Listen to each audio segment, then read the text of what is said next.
Vamos iniciando por aqui então o nosso encontro de hoje. O estudo é o do nosso livro Fonte Viva, para fechar aqui a nossa semana. O texto número 165, Não Duvides. E é um texto que tem uma profundidade muito grande, porque toca exatamente no nosso modo de viver, né, que é muito... acaba sendo muito complexo para nós escolher exatamente qual é o nosso melhor modelo de conduta, em pensar, por exemplo, para onde nós vamos, né, a partir das escolhas que nós fazemos, qual é o sentido de tudo aquilo que nós vivemos hoje, principalmente quando nós nos deparamos, né, com os obstáculos, com os desafios, com as dificuldades que vão surgindo diante de nós. Para nós espíritas, nós encontramos dentro dos ensinamentos que chegam para nós a partir do mundo espiritual uma história prévia que fala das nossas existências anteriores, fala sobre a nossa vivência naquele estado de erraticidade, onde nós aprendemos, onde nós nos programamos, começamos então a vislumbrar, né, os caminhos futuros que nós vamos percorrer. Depois nós tem ali o preparo da nossa reencarnação, tem também toda aquela visão dos amigos espirituais que nos acompanham em todo esse processo.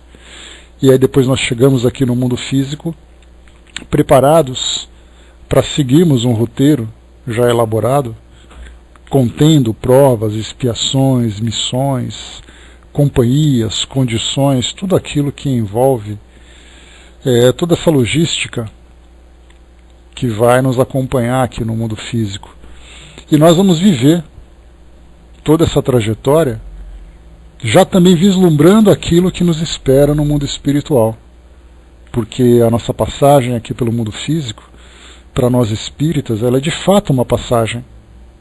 Ela não é uma condição definitiva, ela não é uma única existência que nós temos, diferentemente do que acontece com a esmagadora maioria das pessoas que vive aqui no nosso mundo, que simplesmente vai vivendo um dia após o outro, já imaginando que a vida se resume nesse intervalo aqui da nossa existência, né? Então vão vivendo hoje, aproveitando cada dia, naquele nosso famoso seja que Deus quiser, vou deixar a vida me levar para ver aonde eu vou parar e tudo mais, e vai vivendo nessa dúvida de qual realmente é o sentido da nossa vida. Então, para nós espíritas, termos essa visão de tudo aquilo que vem antes, de tudo aquilo que vem depois, de tudo aquilo que acontece na nossa existência hoje, dá um sentido muito profundo para tudo aquilo que nós vamos viver na nossa existência.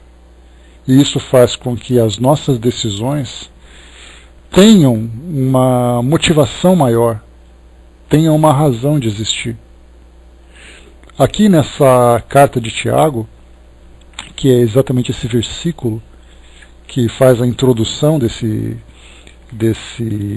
texto que nós vamos estudar hoje, ele diz assim para nós: o que duvida é semelhante à onda do mar, que é levada pelo vento e lançada de uma para outra parte. Então nós vemos hoje que vamos vivendo intensamente cada momento que vai surgindo na nossa vida, muito mais focados no apego desesperado, né, de prendermos aquilo que nos dá aquela sensação de segurança, aquela sensação de prazer, envolvendo situações, objetos, pessoas, porque a nossa vida se resume exatamente, né, nessa nossa visão limitada da vida, ela se resume exatamente nesses pequenos momentos.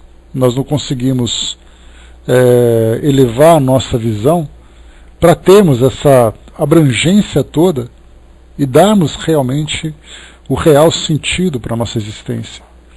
Então, se nós não temos essa segurança de dizer assim, eu estou encarnado, a minha vida apesar de todos os seus desafios, tem um propósito maior, que é exatamente o meu crescimento espiritual, observar como ponto fundamental a minha condição de espírito imortal. Então, de tudo aquilo que nós vamos aprendendo, através da doutrina espírita, estudando, por exemplo, temas como mediunidade, né, porque muitas vezes nós nos perguntamos, né, qual é realmente a importância de estudarmos a mediunidade dentro da doutrina espírita, se o nosso real propósito é essa reforma íntima, esse crescimento espiritual. Qual o real sentido de nós pensarmos no crescimento do universo, na formação do universo, se o nosso propósito é essa reforma íntima também? E aí então, numa certa oportunidade, nós conversamos sobre isso, de um tema que parecia sem nenhum real significado para a nossa vida prática, e até mesmo, né, para o exercício dos valores que a doutrina espírita vai nos ajudando a desenvolver. Por que aquele tema tem importância? Então a gente já falou muitas vezes sobre isso, que cada um desses temas, embora ele não tenha uma importância prática para determinada situação da nossa vida, ele é uma pecinha de um grande quebra-cabeça que vai gradualmente se formando, montando uma grande paisagem que representa exatamente a nossa existência. Então, ao estudarmos, por exemplo, mediunidade, ela vai fortalecendo cada vez mais as nossas convicções sobre a realidade do mundo espiritual, exatamente para que a nossa caminhada moral na nossa vida se direcione de fato para a vida espiritual. Então estudamos sobre psicografia, estudando sobre um ou outro fenômeno, estudamos sobre aspectos científicos, sobre toda a formação do mundo material, a formação da nossa vida orgânica, a formação a tentativa de entender a origem da nossa existência e tudo mais, porque na verdade são pontos que vão se formando aqui e ali para chegar um momento em que nós temos uma visão real da vida, de percebermos assim, olha, eu sou realmente um espírito.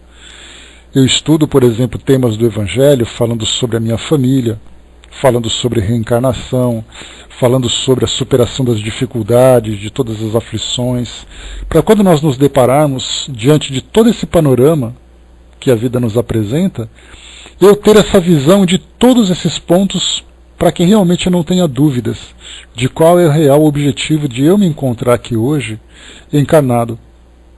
Nós falamos sobre as nossas doenças, falamos sobre as nossas dificuldades afetivas, dificuldades materiais, porque isso diz respeito à nossa vida física. Mas aí então, quando nós entendemos esses desafios, entendemos essas expiações, essas provas que se apresentam diante de nós, nós nos lembramos de tudo aquilo que foi estudado anteriormente e percebemos que isso diz respeito às experiências necessárias da vida física e que eu vou continuar caminhando, apesar desses desafios, em busca do meu crescimento espiritual. Então, se nós não temos essa visão abrangente sobre toda essa realidade que nos envolve, nós realmente vivemos essa grande aflição de pensarmos, né, por que isso acontece comigo? Será que eu vou conseguir? Será que eu não vou? Por que eu devo me comportar dessa ou daquela forma? Vocês se recordam que num estudo que nós fizemos há um tempo, exatamente falando sobre temas do Evangelho, sobre amor, caridade, transformação moral e tudo mais, nós lançamos aquela pergunta: por que eu tenho realmente que fazer tudo isso? Por que eu tenho que ser uma pessoa boa? Por que eu tenho que ser uma pessoa motivada? Por que eu tenho que observar as dificuldades do próximo? Para que me deem uma razão para que eu viva tudo isso? Para aquele que não tem essa base, esse entendimento sobre toda essa realidade da vida, ele vai realmente lançar essa pergunta. Porque ele vai dizer assim: toda vez que eu faço alguma coisa pelos outros, dá a impressão de que eu estou perdendo. E por que eu devo perder se o outro vai ganhar? Por que o bonzinho sempre é aquele que sofre e o egoísta é sempre aquele que aparentemente se dá bem nas coisas? O bonzinho é sempre aquele que leva prejuízo em tudo, porque ele sempre vai se sacrificar em benefício de alguma coisa que não diz respeito diretamente a ele, enquanto que o egoísta ele sempre vai tomar as coisas para ele e vai se dar bem. Então me deem realmente um motivo para que eu possa ser uma pessoa boa. Então esse tipo de pergunta acaba surgindo no mundo desse como que nós encontramos hoje, com tanto egoísmo, com tanta violência, com tanta corrupção, com tanta indiferença que nós observamos na relação das pessoas, e essa pergunta ela é muito presente. E é por isso que nós vamos percebendo que cada vez mais existe um individualismo na nossa vida hoje. E esse individualismo não é uma opção que a pessoa diz assim, olha, eu quero ser uma pessoa que é egoísta, ou eu quero ser uma pessoa que vai viver isoladamente. Essas escolhas são patológicas, são escolhas de pessoas que, vivendo os seus desequilíbrios, vivendo ali as suas doenças íntimas, acabam fazendo escolhas dessa natureza. Mas o que nós percebemos é que naturalmente nós vamos nos transformando em pessoas que agem dessa forma em virtude de tudo aquilo que acontece no nosso meio. Nós temos, por exemplo, medo. A caridade é uma dificuldade muito grande que nós temos para exercitar, exatamente porque no mundo inseguro como hoje, aquele que acaba se expondo, aquele que demonstra boa vontade, muitas vezes corre riscos. Ele corre risco porque ele pode ser assaltado, ele pode ser enganado, ele pode ser agredido. Então é melhor eu não fazer nada. E só que a gente vai se acostumando com essa autoproteção, e chega um momento em que nós nos vemos exatamente vivendo esse individualismo, não por opção direta, mas por escolhas indiretas que nos levam a esse tipo de comportamento. Nós vemos hoje as pessoas se tornando mais frias umas com as outras, exatamente porque acabam sendo manipuladas, acabam sendo enganadas, acabam sendo iludidas. Chega uma hora que as pessoas começam a se endurecer. Porque não vê razão nenhuma para mudarem o comportamento. Como a vida se resume nessa existência material, e essa existência nem sempre é tão acolhedora como nós imaginávamos, de pensar que a vida vai ser bela, que todas as pessoas vão se amar, que só vai existir gentileza, caridade, que o sofrimento vai desaparecer, e de repente você não encontra esse cenário que a princípio foi prometido para todos nós, a partir das transformações que o mundo sofreria em todas as suas gerações.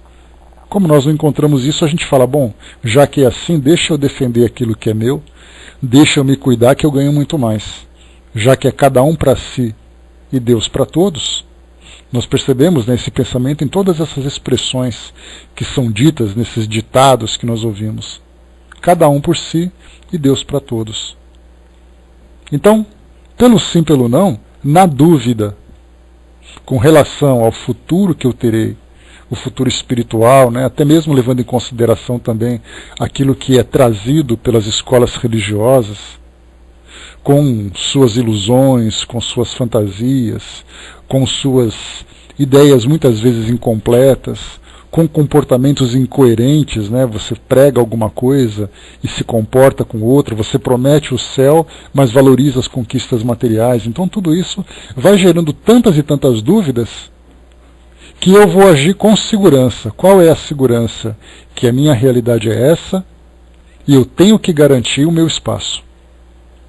Então, em vez de eu ter a convicção de que aquele futuro espiritual é realmente algo que eu vou conquistar, eu coloco ele no campo da dúvida e deixo então as certezas dentro das minhas atitudes agora. Como, por exemplo, Sandra, a gente vê, como eu falei para vocês, violência. Essa violência, de um modo geral, é exatamente o que acontece. Nós vimos, por exemplo, na Europa, nesses últimos tempos, dois fenômenos muito interessantes, no sentido de objeto de estudo, muito preocupante no sentido prático da vivência daqueles grupos. De um lado, pessoas que buscavam refúgios, refugiados arriscando a vida, deixando para trás toda uma história, todas as propriedades, as pequenas posses que possuíam, todos os relacionamentos, a vida social em busca de algo mais seguro. E ao mesmo tempo, nesse local que estava ali inicialmente de braços abertos recebendo essas pessoas, começando então a sofrer essas agressões. E aí então é assim, você vê pessoas sofrendo e você quer abrir as portas da sua casa. Só que se você abrir as portas da sua casa, vai entrar alguém e vai explodir uma bomba. O que você faz?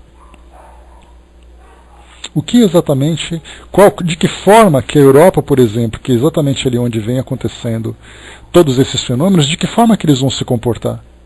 Eles estão levantando cercas, estão fechando fronteiras, estão ali deixando de construir pontes que poderiam unir pessoas e ajudar exatamente para a sua autoproteção.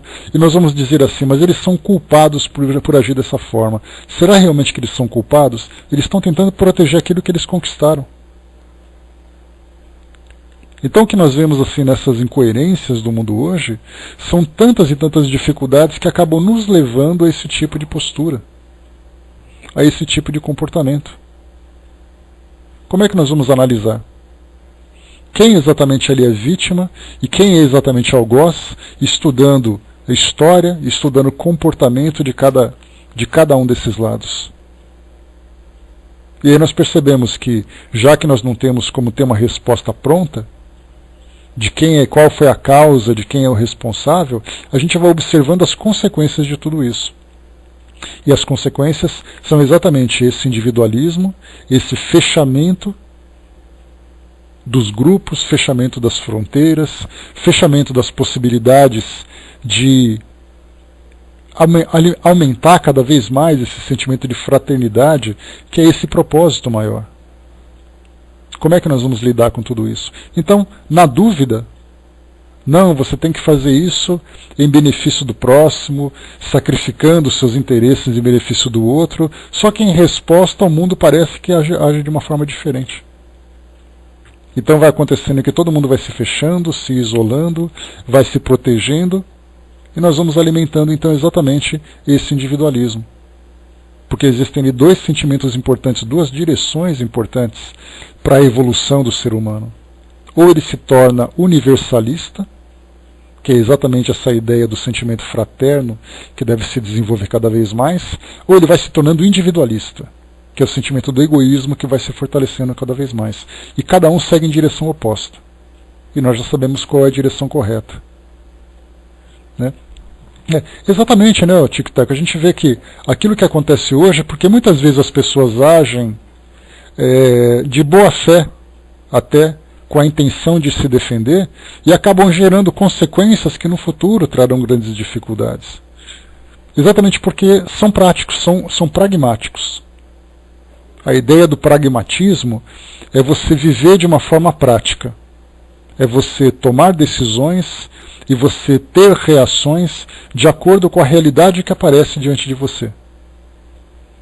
Se por acaso você se sente ameaçado, de uma forma prática você fecha as suas portas. Se por acaso você se sente confortável, seguro, você começa a agir de uma forma diferente. Então, nós vamos nos moldando, a princípio, de acordo com as situações que acontecem no nosso dia a dia, sem ter uma visão mais prolongada, uma visão mais abrangente daquilo que nos espera de fato no futuro sobre essa realidade espiritual. E é por isso que nós vemos que a evolução do nosso mundo hoje, ela vem acontecendo de uma forma muito aquém daquilo que se esperava, muito mais lenta do que se imaginava. Porque a preocupação dos espíritos era exatamente isso, esclarecer a humanidade, para que ela possa agir de um modo muito mais objetivo, visando esse crescimento espiritual. Como a humanidade tem resistido a essas instruções, ela continua vivendo de acordo com essa realidade que ela vê do mundo físico. Que tanto a realidade espiritual como a realidade do mundo material, as duas são realidades. Só que muitas vezes é uma realidade focada apenas num pequeno intervalo. Outra é uma verdade muito mais abrangente. Então, para nós que temos essa visão do mundo hoje, né, e nós aqui no Brasil não é diferente, nós falamos, por exemplo, daquilo que aconteceu na Europa, mas falarmos do que acontece nas nossas cidades, no nosso dia a dia, não é muito diferente. Como é que você vai sair sorrindo para todo mundo na rua, sendo que numa calçada você pode ser assaltado? Numa parada, num semáforo, vem alguém e entra pela janela do teu carro e pratica uma violência contra você? As pessoas da sua família saem de casa para trabalhar, para estudar, para se divertir, e você fica inseguro para saber como é que vai ser o retorno delas. Então a gente percebe que todo esse cenário, todas essas dificuldades que nós vemos hoje, dificuldades econômicas, dificuldades afetivas, vemos, por exemplo, esse bombardeio de sensualidade que vem da televisão, que vem da mídia de um modo geral, e as pessoas se erotizando cada vez mais, se tornando afetivamente inseguras. Olha quanta coisa vem acontecendo à nossa volta, fazendo com que nós sejamos moldados por todos esses temores. E nós nos tornamos cada vez mais inseguros, perdendo exatamente aquilo que é o mais importante. Perdendo a fé em tudo aquilo que nos é apresentado desde há muito tempo. Lá por Jesus, quando ele falava, ainda que fosse na teoria, já que não apresentava para nós de um modo prático o mundo espiritual, como nós vemos hoje, o que acontece depois que você morre, de onde você vem, para onde você vai.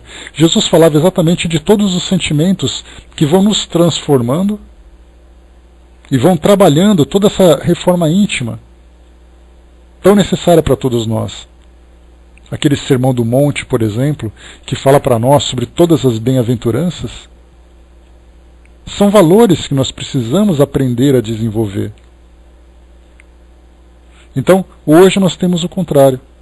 Temos a necessidade de valorizarmos muito mais essa nossa fé, essa nossa crença, deixando, na verdade, de ser crença, fazendo com que ela se transforme em convicção. Essa convicção significa certeza. Porque eu vou agir, por exemplo, sustentado por esses valores nobres, não esperando que a sociedade, que o mundo me responda, mas eu vou agir porque eu sei que eu preciso agir dessa forma.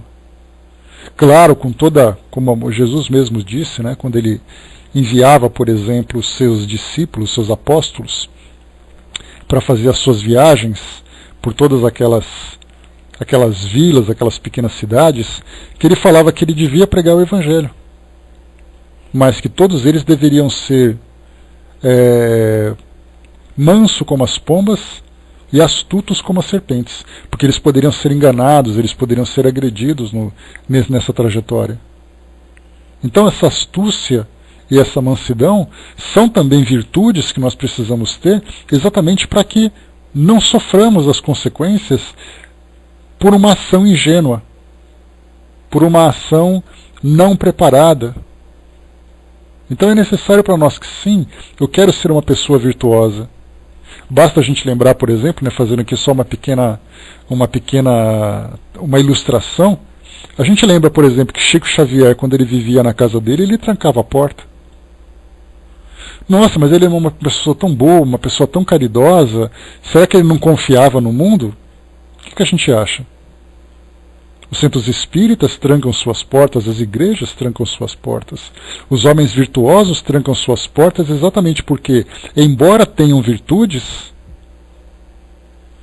devem também ser precavidos, né, serem precavidos para essa realidade que nos envolve hoje. Então é fundamental vermos dessa forma o exercício das nossas virtudes, tanto quanto possível, mas também trabalharmos pela nossa segurança.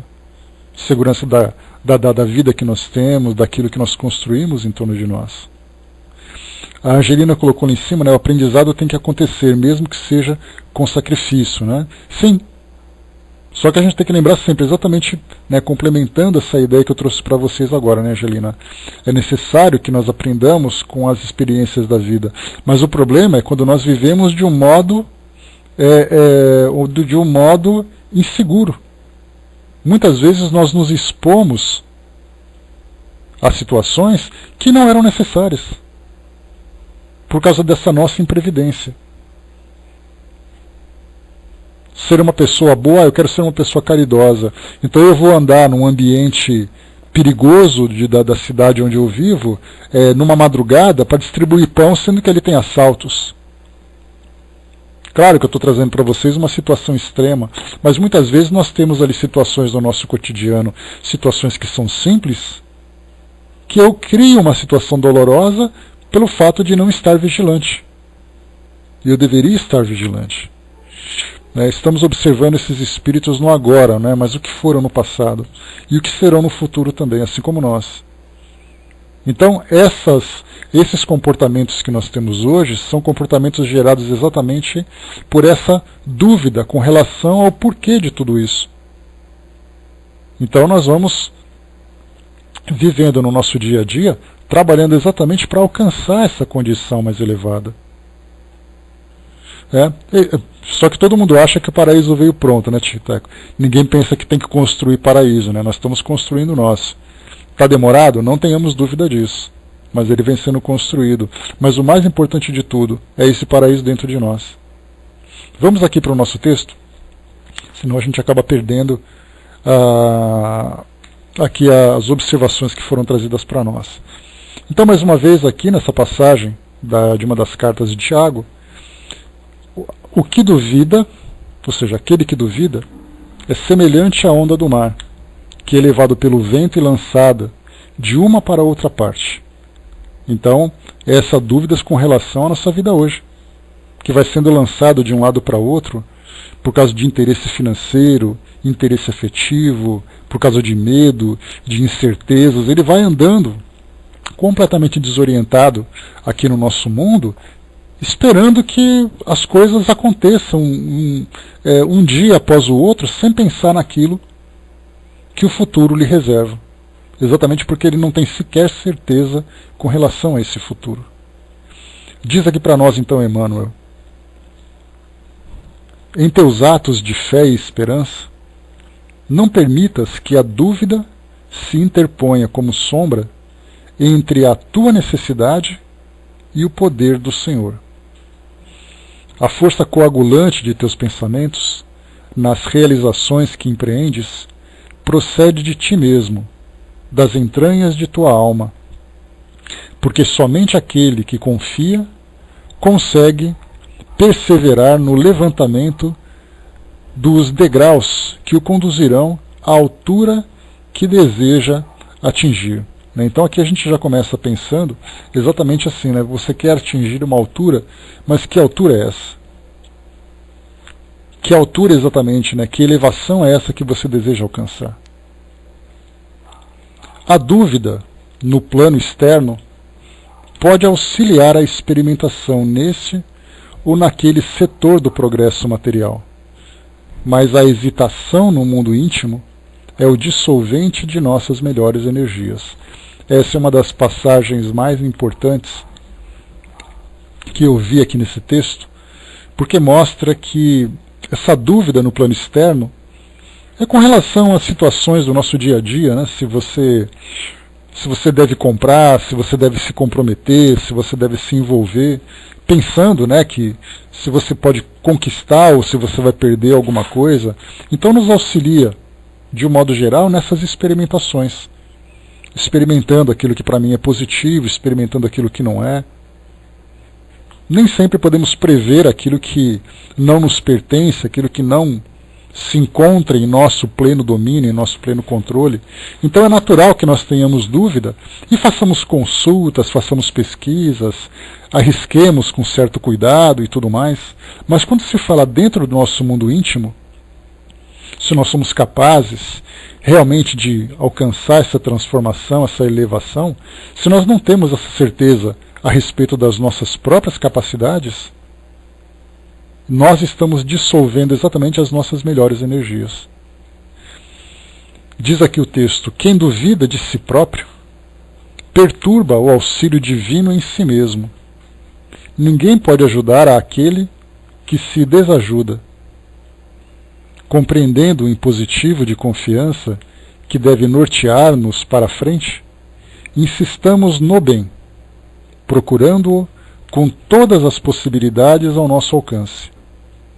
Abandonemos a pressa e esqueçamos o desânimo. Não importa que a nossa conquista surja triunfante hoje ou amanhã.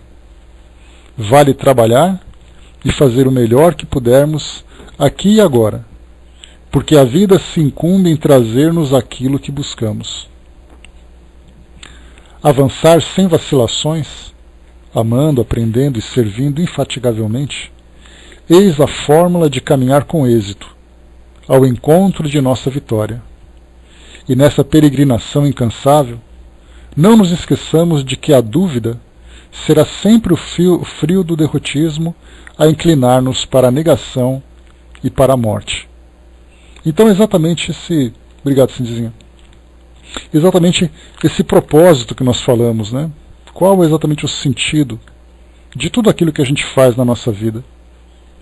Dos relacionamentos, das nossas conquistas, dos trabalhos que nós realizamos, dos estudos que nós fazemos.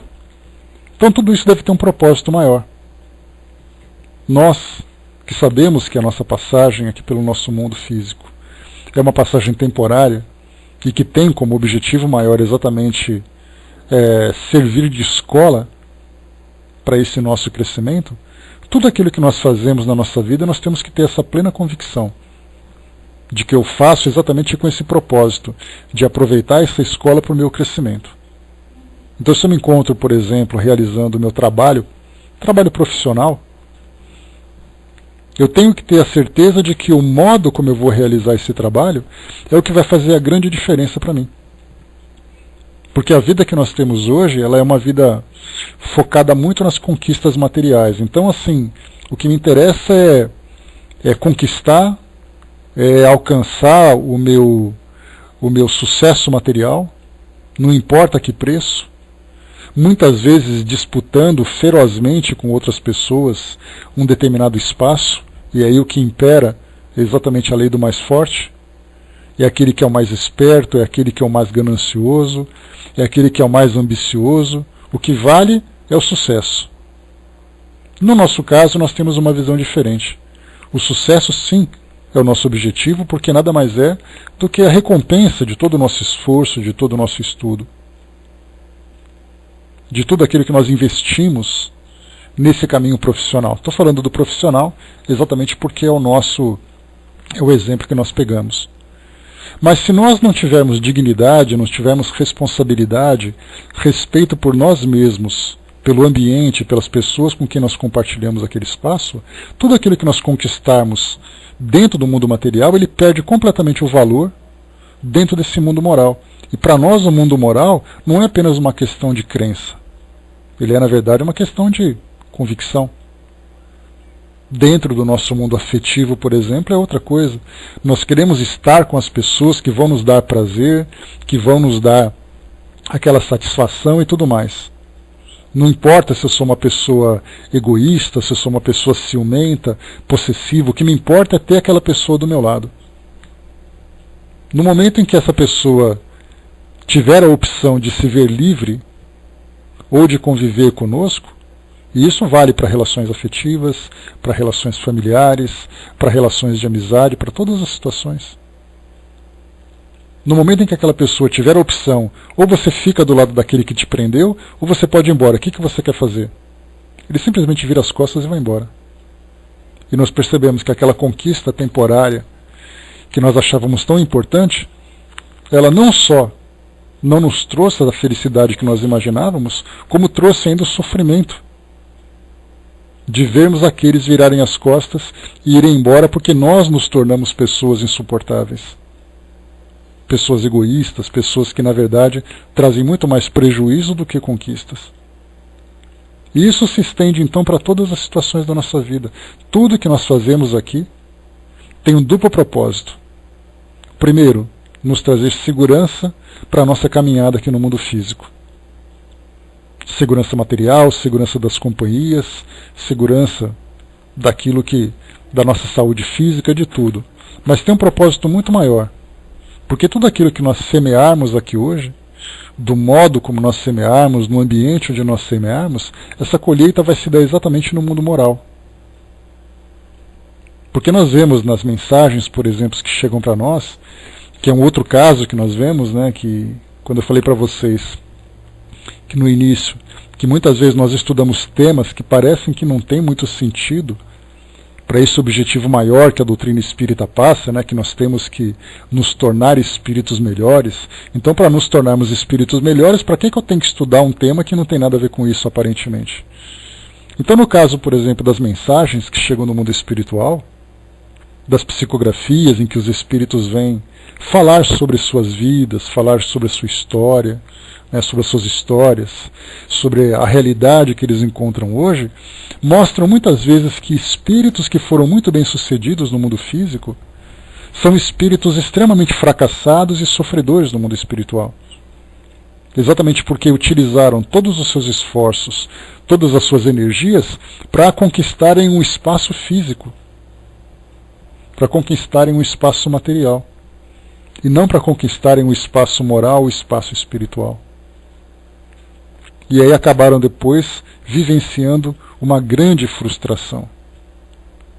Então essa mensagem, quando ela fala sobre essa questão de que nós não devemos duvidar, é exatamente duvidarmos dessa filosofia que nós adotamos. Porque a doutrina espírita, ela é ciência, filosofia e religião, como nós tanto estudamos, mas na verdade, como tantas outras, ela é também não somente uma questão de filosofia por ser a arte de pensar, mas é uma filosofia de vida como sendo para nós um roteiro, um modo de viver. Nós temos então diversas filosofias de vida. Temos aqueles que são veganos, que são vegetarianos, que são pessoas que gostam da natureza, pessoas que gostam de trabalhar incessantemente para conquistar aquilo que deseja, tudo aquilo que desejam, né? Então, nós vemos assim que são várias filosofias, cada um tem a sua própria. A nossa filosofia é exatamente essa: eu sou um espírito imortal, estou vivendo aqui temporariamente no mundo físico e desejo me tornar um espírito melhor. Baseado nessa filosofia de vida, nós temos então todas as nossas escolhas, todos os nossos comportamentos, em todas as circunstâncias da nossa vida. E se eu tiver convicção, não duvidar de que essa filosofia vai de fato me trazer aquilo que prometeu, porque nós temos então aquilo que Jesus trouxe, muito mais do que a doutrina espírita ser uma filosofia de vida, nós temos o próprio cristianismo como sendo uma filosofia.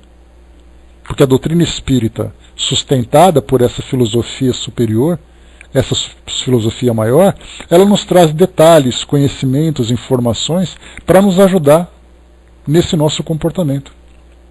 Então, para nós que somos espíritas, temos que pensar se o modo de vida que nós estamos tendo hoje, se ele está coerente com aquilo que nós acreditamos ser o nosso objetivo maior. Porque eu acredito na doutrina espírita e isso envolve tudo. Falei para vocês que não são apenas nas grandes situações da nossa vida, são em situações simples. É aquilo que eu faço, é aquilo que eu falo, é aquilo que eu penso, o modo como eu me relaciono com as pessoas, o modo como eu me comporto na rua, o modo como eu vejo programas na televisão, tudo aquilo que eu penso com relação às pessoas. São em situações gerais. Porque nós temos aquela história: eu vou para o centro espírita, participo daquela palestra, daquele estudo, faço aquela prece, participo daquele debate saudável, aí eu chego em casa, ligo a televisão, começo a ver ali o jornal e começo a falar mal desse, falar mal daquele. Cadê toda aquela caridade e fraternidade que inicialmente eu tinha? Aí eu vou para o centro espírita de novo, aí eu vou para uma atividade social, e aí então nas minhas gargalhadas, nos meus comentários, eu começo a falar, xingar, começo a me tornar vulgar de novo. Começo a trazer aquele pessimismo, aquele negativismo. Onde está toda aquela minha convicção sobre elevação espiritual e coisa e tal? Então essa convicção que nós temos que ter, ela também traz coerência daquilo que nós abraçamos como filosofia e do nosso modo de viver. E se eu não tiver essa certeza, eu vou viver realmente nessa dúvida. Porque eu vou ter a filosofia como sendo uma utopia, aquilo que talvez fosse uma felicidade, aquilo que talvez fosse para mim uma realidade, mas eu vou viver então a minha realidade no meu dia a dia, onde é cada um para si e Deus para todos. Essas dúvidas que nós temos hoje acabam atingindo a todos. É por isso que nós observamos, e nós muitas vezes fazemos críticas, essas críticas com relação ao comportamento de pessoas que acabam vivendo de um modo público sua vida religiosa, Não, porque ele vai para a igreja e fora da igreja ele é diferente. Ele vai para o centro espírita e fora do centro espírita ele é diferente. Por que existe essa diferença? Porque ainda existe a dúvida. Porque se nós tivermos a certeza de que aquilo que nós fazemos hoje vai ter uma resposta no futuro, seja isso positivamente, seja negativamente, nós não teremos essa mudança de comportamento de um ambiente para outro. Nós seremos aquilo que nós somos em todas as situações. E nós vemos esse tipo de exemplo nessas grandes referências que chegam para nós, por exemplo, em ambientes espirituais de um modo geral, né? Não importa qual é a religião, né? Por exemplo, né, Tic-Tac, várias situações comuns na vida afetiva, na vida profissional, na vida social. O fato de você ir para o centro espírita, assistir uma palestra e no trânsito xingar alguém, mesmo que seja mentalmente, que cometeu ali uma pequena infração, foi imprudente em alguma situação, isso já mostra que quando você está no meio de gente que proporciona aquela tranquilidade, aquela harmonia, você está harmônico. Quando você está fora de lá e você solta ali os seus bichos para agir de qualquer forma. Na verdade, nós temos que utilizar esse ambiente de equilíbrio para contermos cada vez mais esse nosso lado mais primitivo, esse nosso lado mais agressivo, mais sensualista e tudo mais. E isso só vai acontecer se nós nos fortalecermos cada vez mais nessas nossas convicções, nessas nossas certezas. Então, pessoal, esse nosso tema de hoje fala exatamente isso, né? Essa última passagem, vamos aqui reler para ajudar para nós, para nos ajudar aqui nesse estudo. Ele diz assim: avançar sem vacilações, amando, aprendendo e servindo infatigavelmente. Eis a fórmula de caminhar com êxito ao encontro da nossa vitória. Então, nesse trechinho, nós temos aqui pontos importantes para concluirmos aqui as nossas ideias. Primeiro, caminhar com êxito ao encontro da nossa vitória. O que nós entendemos exatamente como sendo uma vitória? O que é para nós sermos pessoas vitoriosas? São pessoas bem-sucedidas profissionalmente? Pessoas que construíram seu patrimônio? Pessoas que se tornaram populares aqui no mundo físico? Ou é exatamente essa vitória espiritual que nós esperamos? Se nós desejamos de fato essa vitória espiritual, nós temos então que pensar nesses 3 pontos que foram apresentados. Avançar sem vacilações, amando, que é esse amor exemplificado por Jesus e continua ainda sendo demonstrado por tantas outras referências aqui no nosso meio. Amor por nós mesmos, amor pelo ambiente onde nós estamos. A gente poderia, de um modo geral, né, amor pelas escolhas que eu faço, amor pelo mundo, amor pelos animais, amor pelas pessoas, amor pela cidade onde eu vivo, amor por aquilo que eu comprei, que eu conquistei com o fruto do meu trabalho, amor pelo meu trabalho que dá meu sustento, amor pelo meu corpo físico, por isso eu vou deixar ele saudável. Amor pela minha família, vou procurar fazer um trabalho, uma postura de harmonia, de equilíbrio, onde quer que eu vá. Amor pelas pessoas desconhecidas, onde eu vou distribuir sorrisos, vou distribuir cumprimentos, vou distribuir abraços. Amor por aqueles que sofrem, onde eu vou tentar ajudar tanto quanto possível. É desse tipo de amor que nós falamos. Esse tipo de amor é o que vai nos levar inicialmente a essa vitória. Aprendendo. Fundamental, esse aprender é a segunda parte. Aprender com todas as experiências da nossa vida. Nós temos aquela passagem que fala para nós que há aqueles que não aprendem nem com os próprios erros, são os arrogantes. Há aqueles que só aprendem com os próprios erros, são os ingênuos. E há aqueles que aprendem com os erros dos outros, são os sábios. Então a vida para nós também ela nos dá esses aprendizados e nós temos que desenvolver cada vez mais essa sabedoria de perceber que se o outro sofre porque ele fez uma escolha equivocada, eu não devo fazer a mesma escolha porque eu sei também que eu vou sofrer. Porque se eu for arrogante, eu vou falar assim, ele errou porque ele é um fraco, eu vou fazer e vai dar certo, e aí eu sofro também. a Vera colocou, né, temos que aprender a mudar o nosso ponto de vista no dia a dia. E o detalhe, né, Vera, é que a gente começa, primeiro a gente tem que ter essa mudança, ela vai sair daquilo que eu tenho hoje e vai me levar para que outro ponto de vista? Qual é esse outro ponto de vista? Como nós temos no mundo hoje uma falta de referência, as pessoas estão mudando de ponto de vista, saindo de um erro e entrando em outro. No nosso caso, nós que nos preocupamos com essa espiritualização, com essa mudança de postura, exatamente, né? Quando nós nos espiritualizamos, o nosso ponto de vista sai do mundo físico para o mundo material, do mundo físico para o mundo espiritual.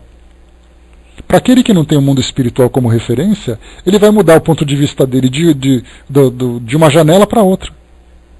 Mas vai continuar ainda preso nesse ambiente onde ele se encontra. Então, para que a gente possa fazer assim, eu preciso de uma referência. Essa referência tem que ser uma referência melhor.